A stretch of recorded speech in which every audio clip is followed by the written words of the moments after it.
I had been waiting 6 months, half a year, for my custom medical equipment to finally arrive. 6 long months filled with physical therapy sessions that left me sore for days, paperwork that seemed written to confuse instead of clarify, and endless hold music from insurance companies that made me question the very fabric of my patience. But today was the day. The call came in around 9 a.m. A delivery truck was en route. My heart felt lighter, almost buoyant with relief. This wasn't just a package, it was the beginning of real recovery. I live in Fair Hollow Ridge, one of those meticulously landscaped suburban neighborhoods where every home looks like it was pulled from the same architectural template and set down with perfect spacing like teeth in a cosmetic ad. It's a quiet place, safe, pleasant even, but also a place ruled with an iron fist by the Homeowners Association. And the queen of this little empire? Madison Greer. Madison was in her late 50s, with a platinum blonde bob that never had a hair out of place, perfectly manicured nails, and a clipboard she wielded like a sword. Her expression usually hovered between judgment and faint disgust, as if everyone around her perpetually failed some unspoken standard she'd set long ago. The delivery truck pulled up around noon, just as I was watching from my front window with a mug of lukewarm tea in hand. I was excited, genuinely excited, to finally receive the equipment. It was custom-made, vital for my recovery. I'd even cleared space for it in my den. But before I could even grab my keys or brace my knees to make it out the door, I saw her. Madison Greer. Striding across my lawn like a suburban general headed for battle, clipboard in hand, mouth already pursed into a grimace. "Excuse me," she called out to the driver, her voice slicing through the spring air like glass under pressure. "What exactly do you think you're doing?" The delivery driver, probably no older than 22, looked baffled. I'm delivering a package to this address," he replied, gesturing toward my house. I opened the door, stepping out as fast as my current physical condition allowed. "Hi there," I said, trying to keep my voice even. "That's for me. I'm the homeowner. You can go ahead and bring it inside." Before he could move, Madison positioned herself squarely between me and the delivery man like she was guarding a state secret. "I'm Madison Greer," she said, drawing herself up as though announcing royalty. "President of the Fair Hollow Ridge HOA. And we have strict rules about deliveries in this community." I could feel my blood pressure rising. "Madison, this is custom medical equipment. I've waited 6 months. It's been approved, insured, documented, you name it." Her eyes scanned me from head to toe, the way someone might examine a suspicious package left unattended at an airport. "Well, you should have submitted a delivery authorization form to the HOA board at least 2 weeks in advance. It's outlined quite clearly in Section 21, Paragraph 6 of the bylaws." The driver glanced between us, clearly uncomfortable.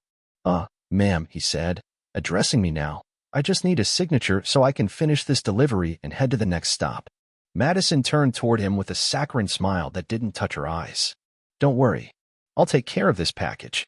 As the neighborhood representative, I'll ensure it's handled properly according to community standards." "Absolutely not," I said, stepping forward even though the movement sent a jolt of pain through my side. "That package is mine. It's essential medical equipment, and I need it today." She gave me a thin-lipped smile. "Well, if it's that important, you should have followed proper procedures. This is exactly why rules exist." The driver held out his tablet awkwardly. "Someone at this address needs to sign, otherwise I can't complete the delivery." Before I could reach for it, Madison snatched the device from his hand. "As the HOA representative, I'm confiscating this delivery until proper documentation has been filed. It'll be held at the community center until then." I stared at her. "Madison, that's theft." She let out a sharp laugh. "It's enforcement, not theft. You'll get your precious package once you pay the rush delivery fine, $200, and submit the proper paperwork." The driver now looked like he wanted the ground to open up and swallow him whole. I really can't just give this to someone else," he mumbled. Madison crossed her arms. "Do you want me to call your supervisor? I'm sure your company wouldn't be thrilled to hear you're causing disruption in a peaceful neighborhood." I pulled out my phone. "I'm calling the police. Right now." She rolled her eyes. "Go ahead. My husband plays tennis with the local police chief.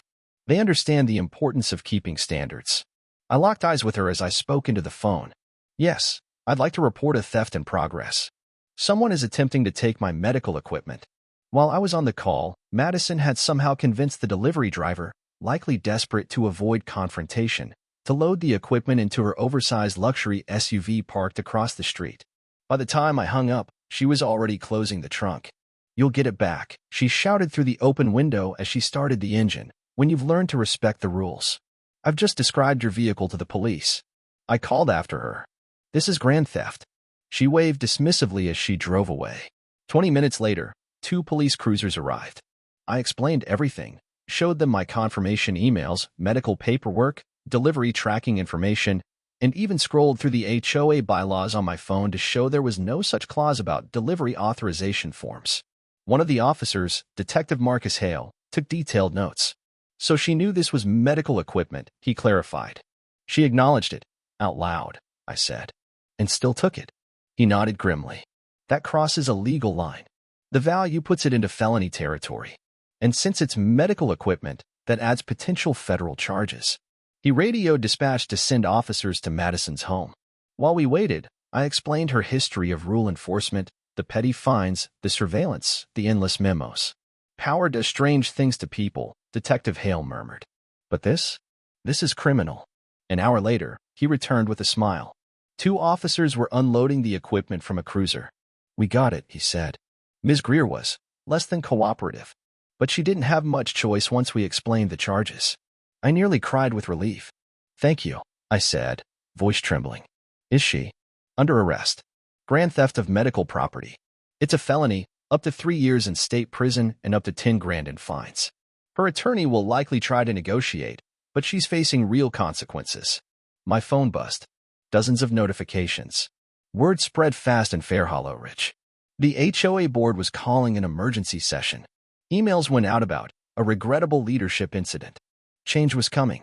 Detective Hale chuckled. Looks like her dictatorship is over. We'll need you to give a formal statement tomorrow, though. After he left, I finally sat beside the now-delivered equipment. Then my neighbor, Tom, HOA's vice president, called. Is it true? He asked, skipping any pleasantries. She got arrested over your medical gear? It's true, I said. He let out a low whistle. Board voted to remove her. Effective immediately. And we fined her the maximum allowed, 5 grand. I was about to respond when I saw motion outside. I looked through the window. Madison had been dropped off, presumably by her husband. Her hair was disheveled, mascara streaked down her face, and her usual pristine outfit was replaced with wrinkled, hurriedly thrown-on clothes. We locked eyes for a moment. Something in her expression cracked, like she realized this wasn't just a misunderstanding. It was over. Neighbors stood in their driveways, pretending to prune bushes, grab mail, or check sprinklers. All eyes were on her. She turned quickly and disappeared into her house. A few weeks later, the court handed down her sentence, 18 months probation, a $7,000 fine, and 200 hours of community service at a medical equipment distribution center for low-income patients. When the judge read the sentence aloud, Madison broke. I was just enforcing the rules, she sobbed. But the judge didn't even flinch. He simply moved on to the next case. And just like that, the Queen of Fairhollow Ridge was dethroned by the very rule she had weaponized against everyone else.